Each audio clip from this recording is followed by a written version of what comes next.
yunfiquna amwalahum liyasuddu an sabilillah fasayunfiqunaha.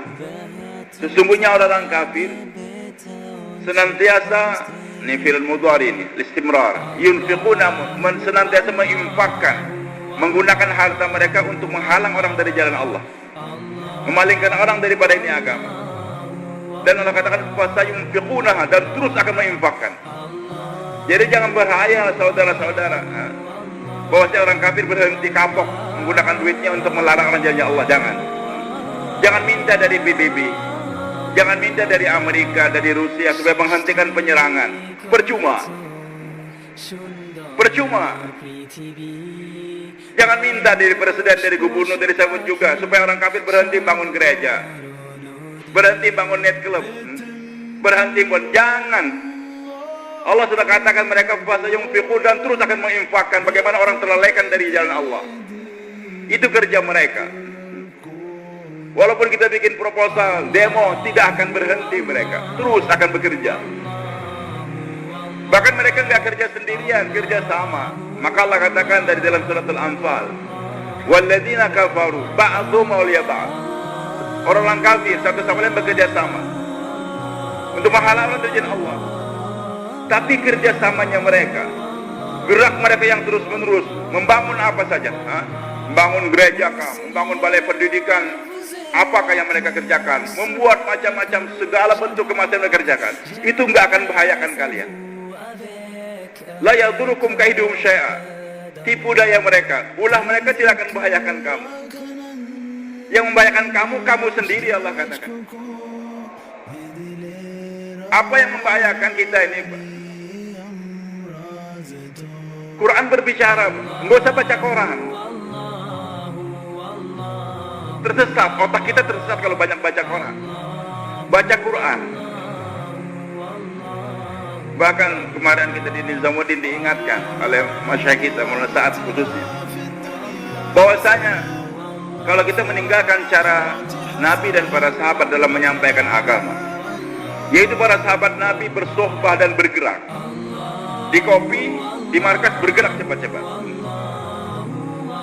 Kalau kita meninggalkan cara sahabat Nabi bersohbah dan bergerak membawa, kita ganti dengan alat-alat, dengan TV, radio, HP dan sebagainya tersebut, maka beliau katakan yang tersebar itu bukan agamanya, tapi alatnya akan tersebar nanti.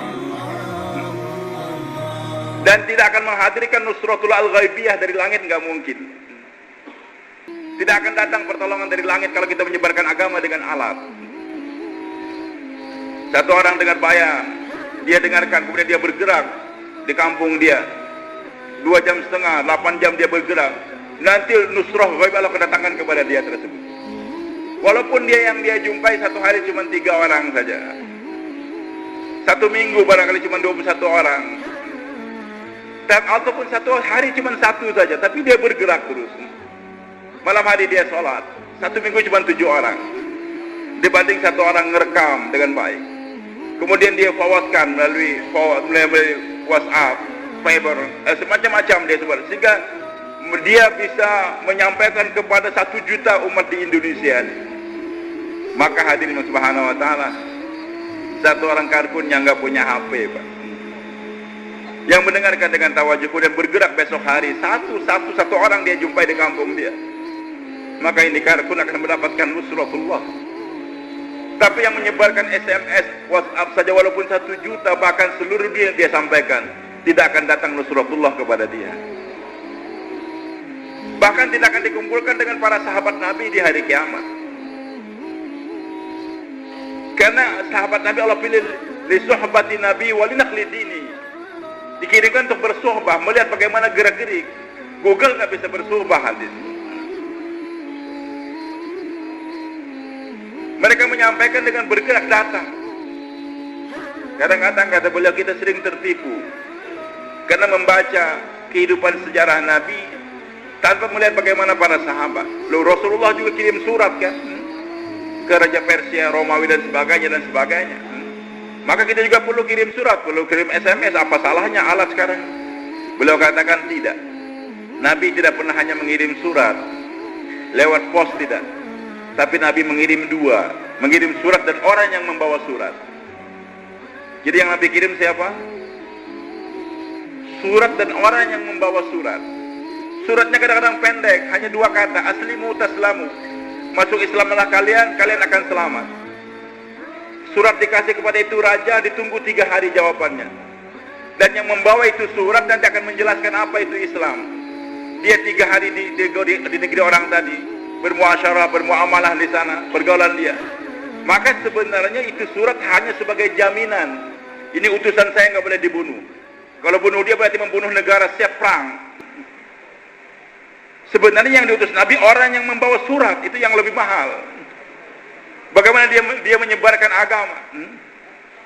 Dan hadirin maka subhanahu wa ta'ala, ketika surat dikirim dengan yang membawanya tadi, surat dirobek oleh Raja Persia, Nabi katakan bahwasanya laqad mazzaqa Kisra mulkahu, sesungguhnya Raja Persia telah merobek-robek negerinya sendiri, kerajaannya sendiri.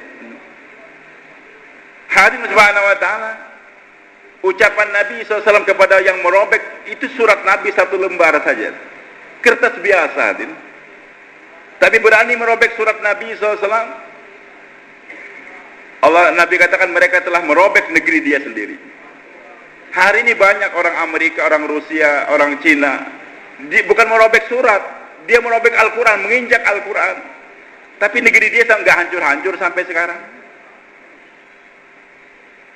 Negeri mereka tidak dihancurkan ya Allah, masih kokoh.